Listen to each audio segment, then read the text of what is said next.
What is different or unique that you're offering to the voters that the existing political spectrum in the opposition cannot? When it's about having a target audience, it's not just about opposition voters, but it's about voters who are voting and will be voting for changes. They say that he represented Ivanishvili's interests, for example, at some point. So how do we know that he's not going to be representing the same interests in Georgian politics? The Western vector is not just a vector. It's a vector above other vectors. It's our civilizational choice. So when we speak about the multi-vector policies, it means that we should be very strongly hinged and premised and supported by that civilizational choice. Hello and welcome to Talk Georgia, my English podcast covering Georgian and regional politics. But before we do so, let me remind you that we are an independent podcast. And in these extremely challenging times for Georgia's democracy, your support is essential for Talk Georgia to survive and grow.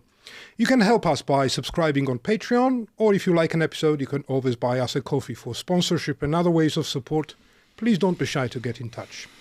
Now let's dive into the key developments of the Georgian politics, and we are lucky today to have Mr. Victor Kipiani with us, a lawyer and a politician, the founder and the leader of Georgia First political party, newly founded Georgia First political party.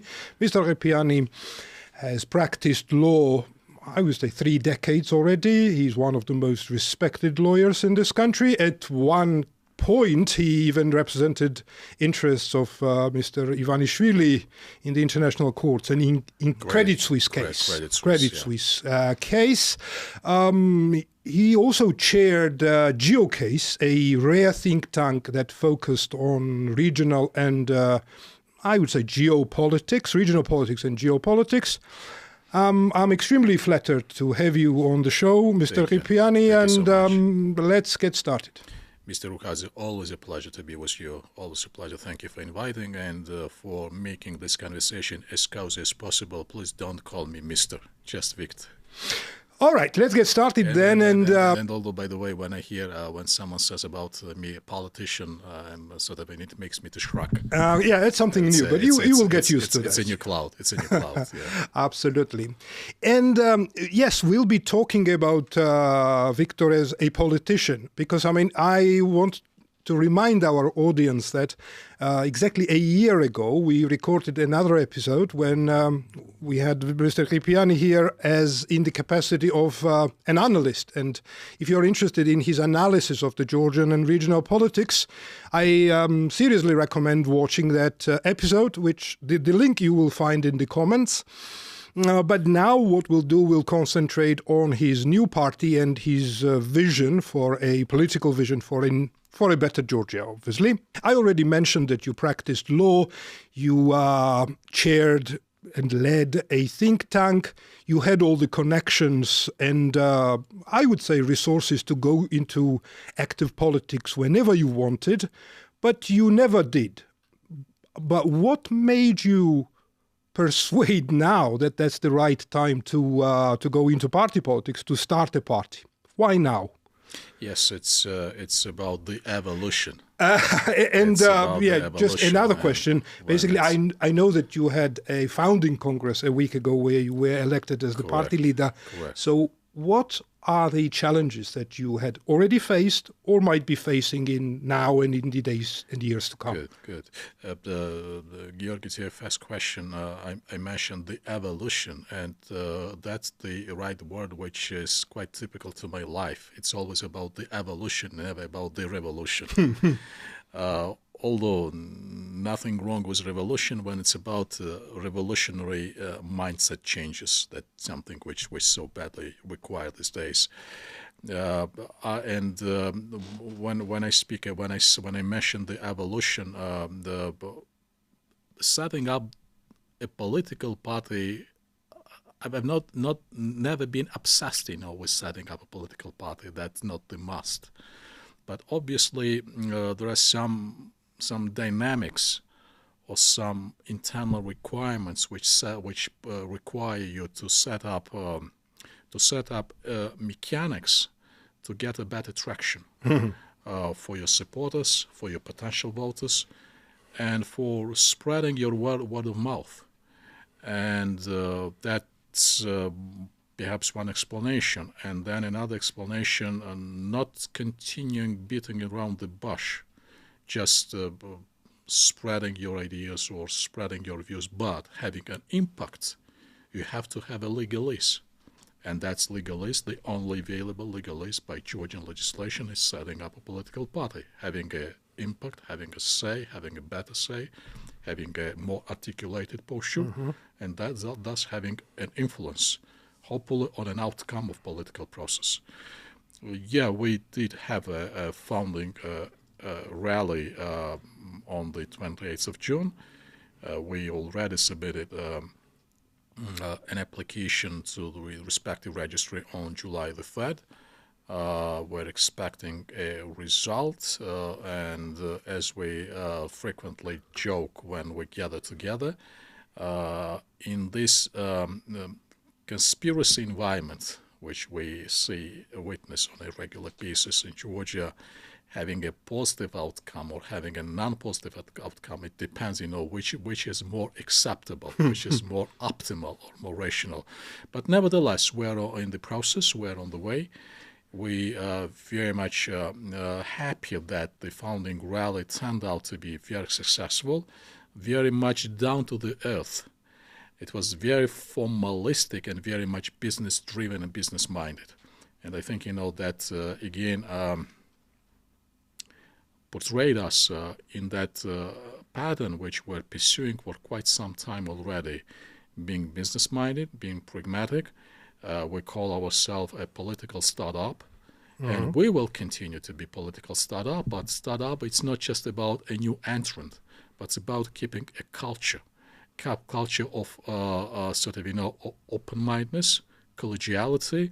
And one of the points when you also in your entry statements mentioned the leader, we have a consensus and agreements, tacit agreements inside that not to call ourselves a leader or the leader. So a team spirit, collegiality, and open mind, team-based work, it's very much up to us. That probably one of the ingredients or the features of, if I put aside any modesty, if we have any success so far, it's about that type of the story which we try to develop and will continue to develop down the road. Another question about the party, obviously, is that it's a very simple question that everybody would ask. What is your core mission in politics? Like, what something that you would call a success or an end game? I don't know. You mentioned before start we were talking about that you said that, okay, don't worry about the end game, just concentrate on the process. And that might be kind of your answer to that. But again, what is your core mission in politics? And most importantly, what is different or unique that you're offering to the voters that the existing political spectrum in the opposition cannot? In other words, let's say, why should I support your party instead of UNM or some other already existing opposition parties, or the de facto ruling party, Georgian Dream? Yes. So what sets you apart? There are perhaps... And last but not least, basically, we're talking about, okay, what is your vision, how to take this country out of the misery that we are in, so out of this deep crisis? There are a number of considerations and a number of reasons. We've been expanding for quite some time already. But if I have to sum up those, but to start with, there is always an irritation if someone knocks at your door, says that, hey, I'm a new political party, how many we should have in this country. And unfortunately, that quantity does not always evolve into the quality. So on that very sensitive point,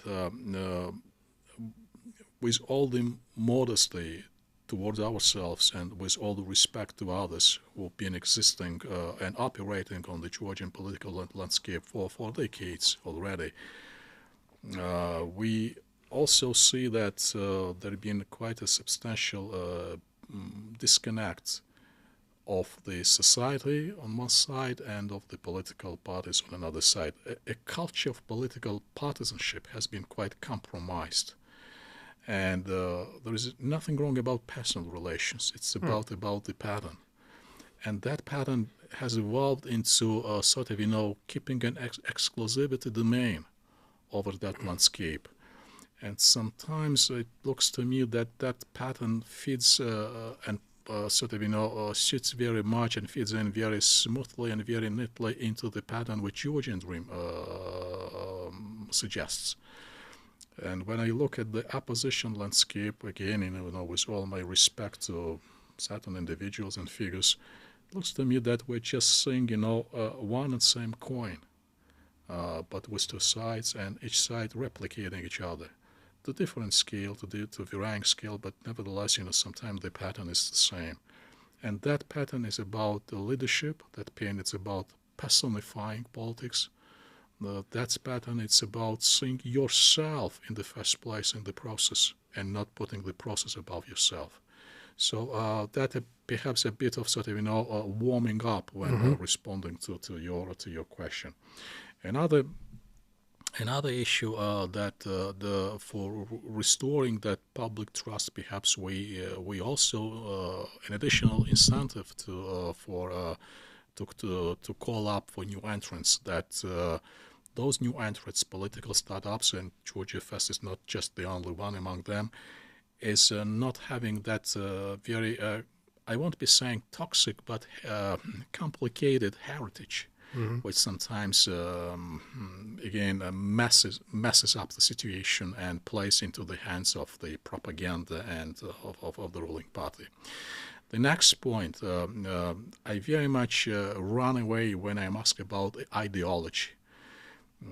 I think, the word itself, ideology, became very much complex in this world, and saying you are the leftist, rightist, centrist, etc., does not provide with too much of articulated messages, and it's a big vague, it's a big obscure, and it's not very much certain. But still, but to start with, we were required to write down in the charter mentioning a reference to ideology. We said we're rightist, pragmatist. So that's to start with. However, with some new message boxes which we have tried to introduce, a few of them are, we are saying that it's time for Georgia, it's time for Georgians, and I'll focus on the definition of Georgian as well, to bid a farewell to the ethnic nationalism and switch to the civic nationalism. That is very fundamental for us to become the nation state. With all my, again, due respect to national movements which were based primarily on ethnicity, I think, that stage of the Georgian history has already provided with its input completely and unreservedly. So for us to become competitive, for us to get to the next stage, we have to think about the civil nationalism, which is about Georgian as a political definition, and not just about Georgian as an ethnic definition or ethnic or religion or etc., etc. So that is very important for us to step up our nexus or our connection with the state and think about that as a two-way street. When I treat myself as a political Georgian, regardless who I am, by nationality, by religion, or etc., and see my connection with the state in strictly in terms of political and civil dimension. From the state point of view, we very much consider that for Georgia to become a competitive state, it has to evolve into service provider. And when we say service provider, it's about ensuring your physical security in the first place. The second point, ensuring your equal entry opportunities into the business. And the last but not the least, we believe that some degree of social welfare should also be present, because the fabrics of the Georgian society, it's not just about speaking about ourselves very pathetically, but it's also the issue of national security, should provide for some very basic social guarantees, which the state as a service provider should provide for. So that is sort of, some almost ideological features which we try to promote. And also when we say Georgia Fest, and by the way, it's the when I'm asked how it sounds in English in Georgia Fest, of course it reminds of America Fest. We've never thought about that. In Georgian it sounds Sakartvelo, and we did not consider how that would be in English. We did not pay enough attention. And by the way, the mere fact that we did not pay mere attention to the English translation, it again speaks that it's about Georgia Fest and not about not about anything else. So another premise of the so-called ideology that an opinion about Georgians should be worked out by us and inside. We should be forming up an opinion about ourselves, about our destiny, about our future, about our goals, objectives. Of course, with all the respect to the outside world, but having taking the burden of the responsibility on our shoulders, not outsourcing it, not delegating it, not looking for geopolitical babysitter. I think something, which we as a nation state should instill in ourselves, and whereby we would also instill a respect in the eyes of our partners towards ourselves.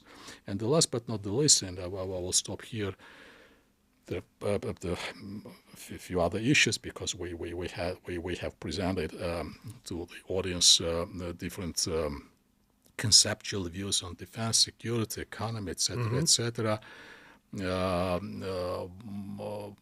about the Christianity. And why I'm emphasizing Christianity, because we now see a new chapter in the governmental propaganda, Christianity. For us, Christianity, it's not about the religion only. We say Christianity, and being the Christian nation, it's about being the part of civilization. And Christianity for us, it's about being the part of the Western civilization. So Christianity is viewed by us as a geopolitical connection and geopolitical nexus. So all in all, without again digging into the details, if it's about ideology, if it's about new message boxes, that's something which we very much are keen to promote and advocate for. You talked about the fabric of Georgian society, basically, and every party, no matter it's a newly founded or already old, they need to have a core electorate. Who are you trying to target as your core electorate? You, for example, some of the Georgian Dream voters who are disappointed about Georgian Dream, or traditional opposition voting base, or maybe someone in between who are disappointed about politics, disillusioned, and maybe disconnected or disengaged from the politics. Again, when it comes to our posture and or positioning on the Georgian landscape, we say that, of course, we conceptually and formally we belong to the opposition. But when it's about having a target audience, it's not just about opposition voters, but it's about voters who are voting and will be voting for changes. And in that respect, I think that the spectrum is much broader.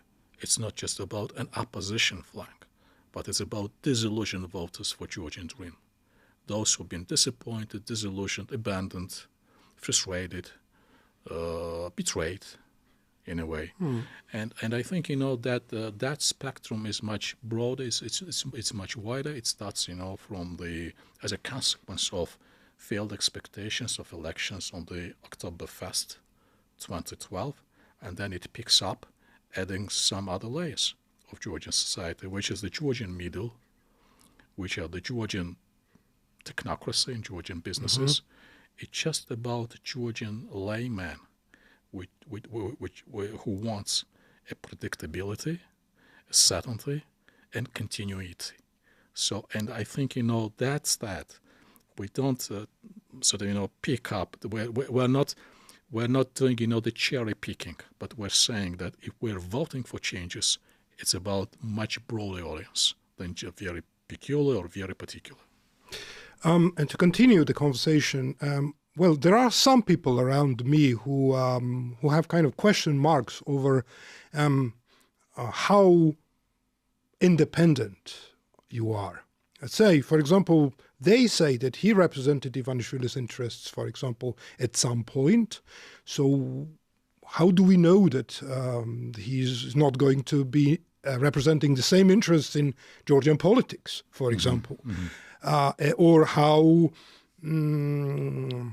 honest you might be in your intentions. So again, to attract voters, particularly from people who are disillusioned or disconnected, so the trust is very important. And the opposition will always say that he belongs to Ivanishvili camp, and Ivanishvili camp will always say that he is a traitor. So what is your answer to that? Yes, few remarks that impartiality and independence is not something which could be certified by notary. Obviously, yeah. That's for sure. And also honesty is not something which could be sworn on the Bible. So I think that everything should be judged in the context. Absolutely. Yeah. My life has been before Ivanishvili, and thanks God continues after Mr. Ivanishvili. So again, I very much, I find myself always in a very awkward position, saying that I did something before and I'm continuing doing that afterwards. But to the more painful point, I think that regrettably and shameful as well, a few of them who are pressing on that point, I think that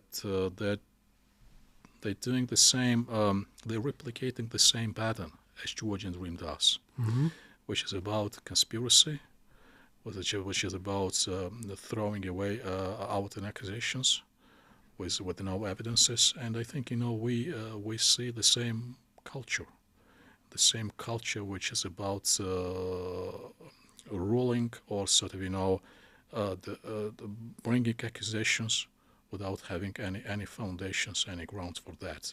And I think, but on another side, I think that type of efforts which I see when it comes to hearing those type of stories about myself and the group, is always very helpful, and I very much insist those people to continue the same way, because we see how much of a disaster we're facing.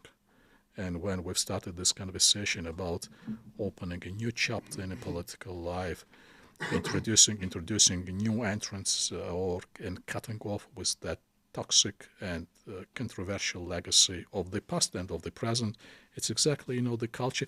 It's not about individuals. It's not about political parties. It's about culture.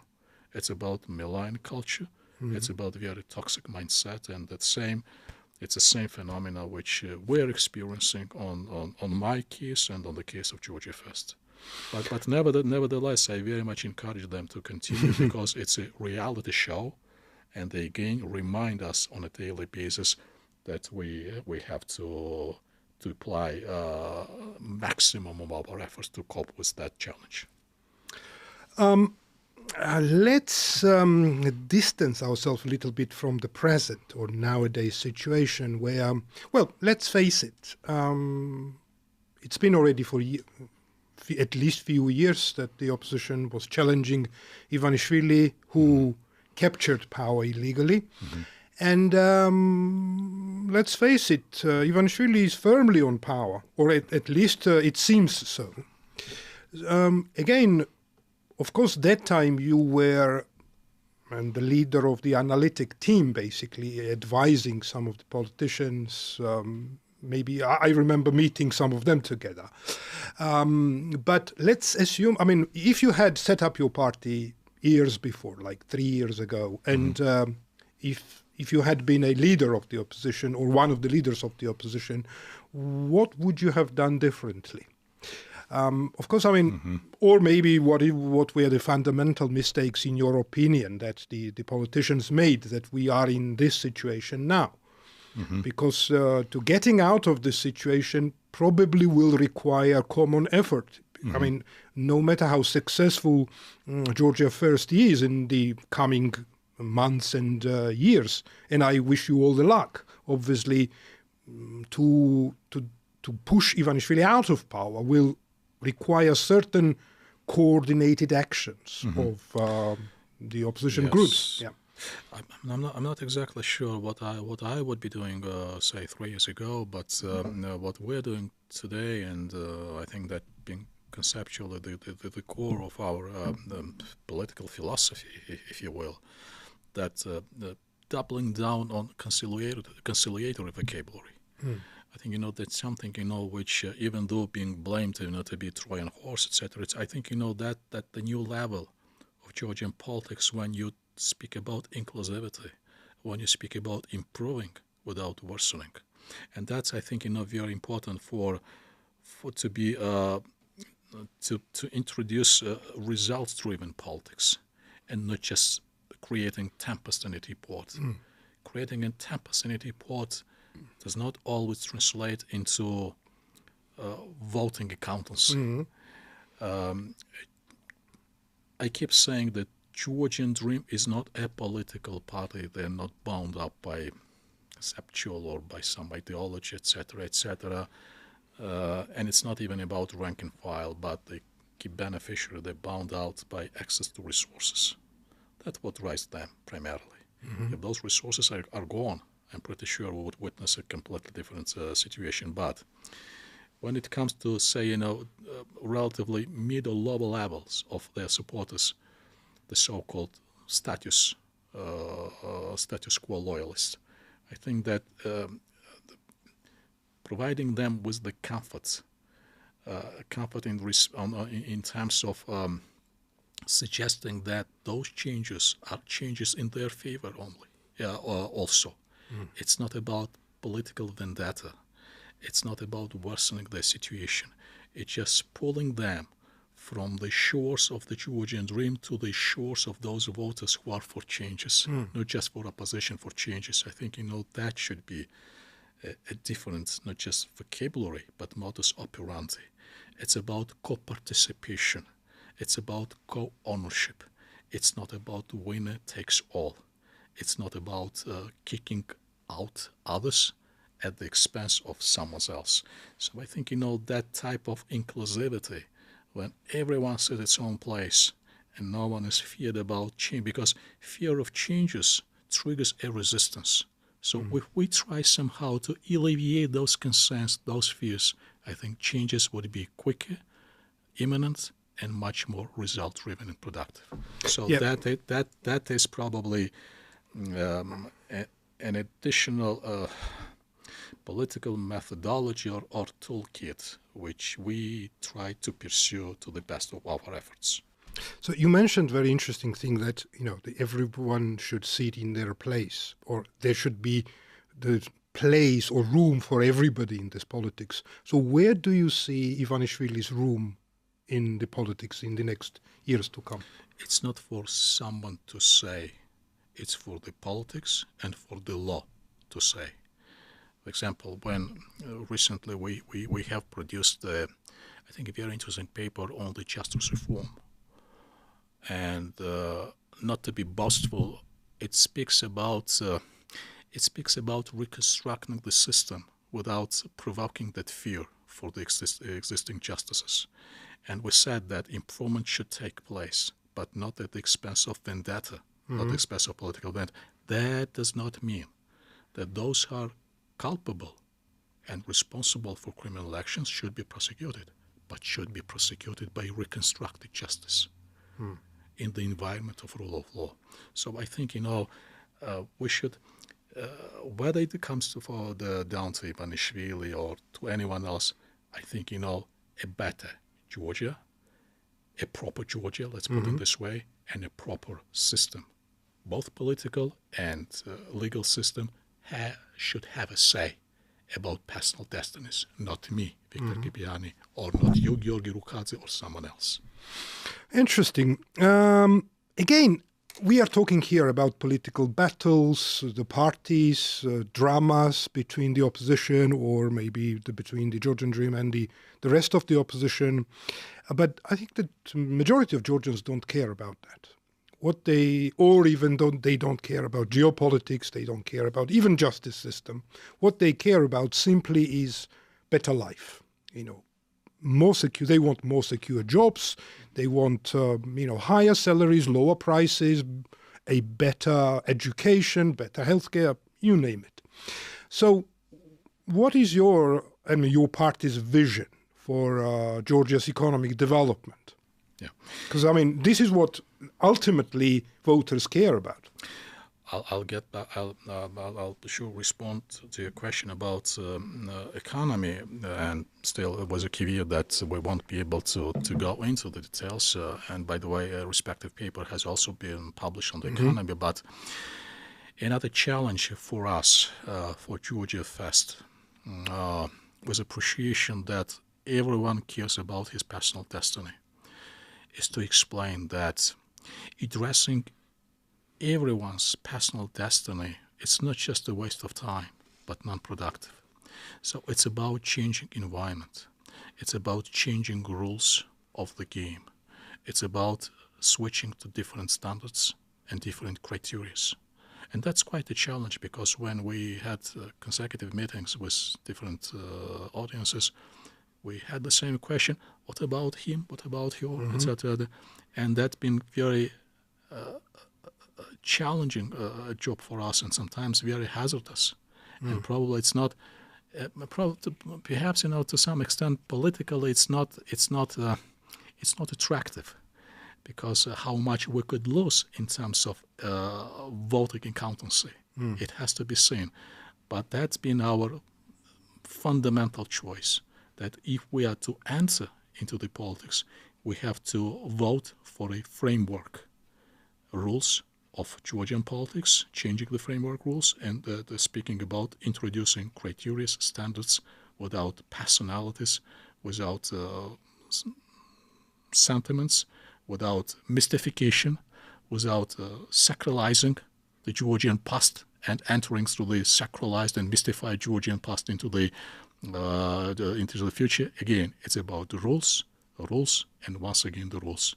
Once we have a proper set of rules in the place, then everyone's and every man's destiny, whether it comes to refrigerator or to traffic or labor rights, etc., would be sorted out in a more appropriate manner than it's done today on individual grievances basis.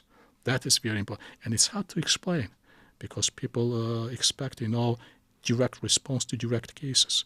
But that's another point, Giorgi, to break down that vicious cycle, because once we're continuing running the same show, we're beating around the bush over and over again. As for economy, the concept which we have introduced is based on different principles, but few premises to mention. That our policies, our policy on economy is viewed about employing limited assets, resources for amplifying the results. And that is something which every small nation has to learn. And I very much avoid that connotation, small nation, the compact nation, for you to become compatible, for you to become competitive, and for you to become modernized. So it's one point, and we speak very extensively how that could be done in very specific terms. Another thing which we're focusing on is about economical security, because in this world everything has been securitized. And same goes for economy. We see quite an outburst of economic nationalism, which sometimes turned into the economic autarky. So I think that's something which we should also be very much cognizant of. Next point, it's about having specific suggestions in terms of screening investments which come to Georgia. In our view, not every figure-driven investment is beneficial for Georgian economy. It has to be screened, and we have specific proposals in that respect. And so that is, again, and also about incentivizing Georgian workforce to stay in the country, and for those who left the country to get back. So again, if we speak about some conceptual premises or fundamental premises, those are the key directions which we have, based on which we presented our economic policy. For more details, every single paper, whether it's on security defense, we did produce, on the foreign policy, on economy, on education and on justice, are on a website. They're publicly available and could be scrutinized by everyone who is interested with. I can't let you out of the show without talking about geopolitics, something that you've been quite famous for, and your papers, basically, that, well, a lot of people have been reading, and I myself also delved into those. So, again, what we see nowadays in this ever-changing environment, we have the war continuing in Ukraine, we have the world powers competing even more fiercely. We don't, or at least I don't see a proper end to the Middle East conflict. The South Caucasus itself is changing very rapidly. Georgia is basically isolated and off the European integration train, which is moving fairly fast. So my question is that what should be Georgia's foreign policy in the given climate, and what should be its role in the Caucasus and in the wider region, maybe in the years and decades to come? From your party perspective this time now. Yes, let's start with this with the following type of response, and if you wish to delve into details, please do. We have elaborated on foreign policies extensively. We have elaborated on Georgian diplomacy extensively, and again, swiping away some technicalities of our considerations. If we focus on efficiency of Georgian foreign policy and efficiency of Georgian diplomacy, which we don't have presently at all. Yeah, it's just non-existent. I measured that purported efficiency in three dimensions from three standpoints. Point number one: how effective is Georgian diplomacy in pursuing non-recognition policies? That's one benchmark to measure it.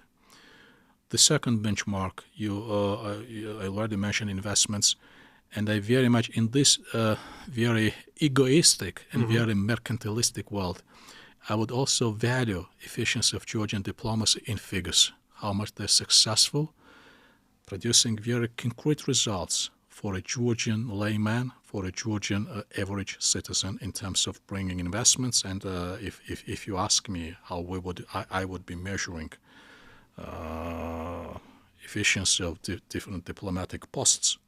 Fair enough. Georgia first approach. Not spending, taxpayers' money. That would be my second indicator. And the last but not the least, and it gets down to the competitiveness of us, say, in 10, 15 years, how much Georgian diplomacy, not just on a paper, but by real actions, would be able to contribute to increasing the role, the functionality, the use of us Georgians, because I mentioned this world, it's not just about benefiting, but it's about contributing. It depends how much say we could have, region-wise or beyond the regions, but we have to have, because this world is not about likes and dislikes. It's about what you could produce, what you could give to me. and what you could take in return. So the efficiency of Georgian diplomacy, efficiency of Georgian foreign policies should also be measured in that respect, how much it contributes to adding up to that functionality in a very practicable manner and very practicable means. To dive into that, and as you mentioned yourself, that again, what will be your policy line or major policy line when we are talking about foreign policy? It's not just diplomacy, obviously. Again, now it's very fashionable in the Georgian dream that talk about the multipolar kind of foreign policy instead of pro-Western, clearly pro-Western or pro-Euro-Atlantic that Georgia's foreign policy has been for the last, I would say, 10, 15 years at least. Yes. So again, how Georgia first translates into these foreign policy lines? I see. If I have 4 or 5 minutes to expand, because that's very... Please do. That's the fundamental issue and very critical issue. I think, sometimes when it looks to me that we start in a wrong from the wrong starting point when we try to say whether we're multi-vector or univector or non-vector at all. I think it's a waste of time, because the world by itself became multipolar. And multipolarity is not about number of states having a say, but it's about businesses, it's about influence groups, it's about technology companies, media companies, it's about non-state access. So by definition, the world has already become multipolar. And that drives me to say that everyone's policies is multi-vector in response to that multipolarity. Even with the United States, or with other middle power, they look into every possible directions. And the conceptual paper on the national security of the United States said that we work with everyone, starting with our strategic partners and ending up with some specific agenda on a very situational basis. So that's one point to mention. The second point, of course, Georgian policies, politics, foreign policy should be multi-vector, but I think that when Georgian Dream speaks about multi-vector policies, it is either ignorant what multi-vector means for Georgia, or again manipulates with public perception, because in that multi-vector policies, it eliminates one very major and fundamental vector, which is the Western vector. And we Georgia first say that the Western vector is not just a vector, it's a vector above other vectors. It's our civilizational choice. So when we speak about the multi-vector policies, it means that we should be very strongly hinged and premised and supported by that civilizational choice. It's like in the corporate world, you have your back office and you have your front office. If you don't have the back office being intertwined or interconnected with the Western polar, then how you could look boldly into other directions. So that's about Georgian multi-vector policy in terms from the standpoint of Georgia first. And then it's about specific directions or sub-questions. With the United States, we would very much we would be pursuing when having proper leverages of turning the idle status, unfortunately, of strategic partnership into strategic alliance. That is very important for us for obvious and very practicable considerations. For EU, it's not just a formality of being a member, but bringing the Europe into the Georgian domestic life and sort of importing more Europe into Georgia. About China, of course, any relations with China is of an added value to be interesting for Europe, because I can't expect that we would be facing Europe with our backs to China and being interested for Europe, for the West to the same extent if we have no relations with China, and by the same token, by the same pattern. When working with China, that relations should be sort of, a very logical extension of our partnership with the West and with European families. So Georgia, which is As I've said, a compact nation in very volatile relations should be open to any possible direction to contribute to its sustainability, to contribute to its functionality, which I already mentioned, increasing its role of competitiveness. And last but not least, with Russia. Russia is our neighbor, and it speaks for itself. So with Russia, I'm advocating for this, I often call it, compartmentalizing relations with Russia, which means that speaking on those issues on which we're able to speak with them, sorting out, on those issues where we're able to sort them out, and to put on the shelf those issues on which we are not able neither to speak, nor to sort it out them. So I think, that is sort of, splitting them into different groups or subgroups, which I put under the connotation of managing relations with Russia. Managing. It's not about partnership for obvious reasons. It's not about some sort of, strategic alliance for obvious reasons. But managing relations with Russia, I think, that is something which any type of Georgian political landscape would be facing, for many, many decades ahead. Fair enough. Let's come back to Georgian political reality, and this is more of a personal question, because if anybody knows Ivanishvili personally, you are one of them, and you know how revengeful he is. Does anyone knows him personally? That's the rhetorical question. It's not about sort of making myself offensive, but how that question rings a bell. Does anyone know him at all? But to continue, you at least represented his interests, so you must know him. Yeah. But my question is not about knowing him personally, but how he acts. And again, I think you don't really need to be a rocket scientist to guess how revengeful he is. He is very tough on the opposition leaders, and many of them ended up in prison. But he is even tougher on his former allies or his ministers, for example. If you compare, I think Saakashvili is sentenced to 10 years in prison, and Mr. Rukhadze is sentenced to 12 years in prison, who was his defense minister. Yes, yeah. But my question to you is this. Again, Ivanishvili seems to be more revengeful and tougher on his allies, whom he believes were the traitors. So aren't you afraid that he would see you when you start, the active politics as a traitor to him, because at one time you represented his interests? And aren't you afraid that this will bring you to, many years in prison? If we say that treason is betraying him in a professional context, we did not betray him. We performed our services duly, respectfully.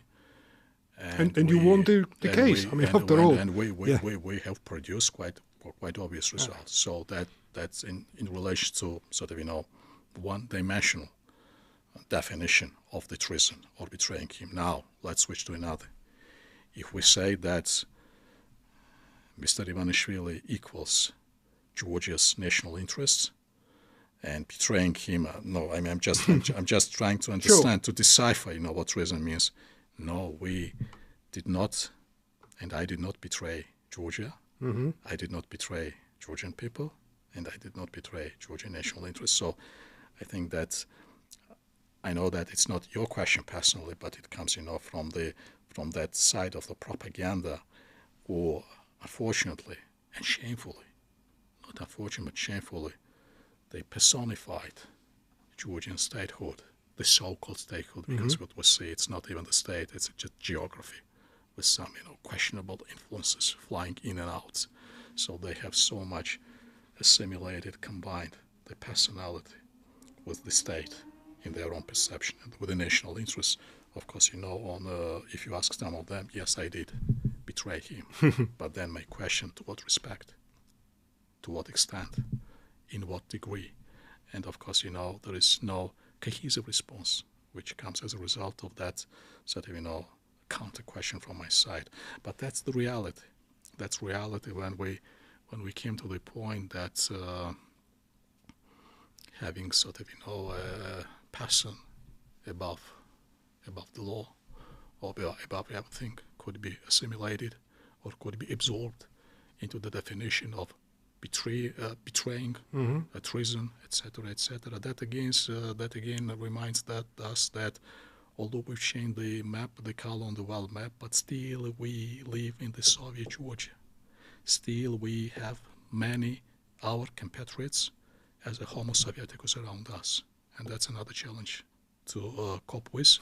That's another task, and unless we don't breach down that vicious cycle, we would never be acquiring that very meaningful, and I think the most important business card for us, being a free society with free people, free expression, and free entrepreneurship, free media, etc. There is no other asset which this country could acquire, regardless of formalities of becoming member of this and that, unless being a free country of free individuals and free people. So.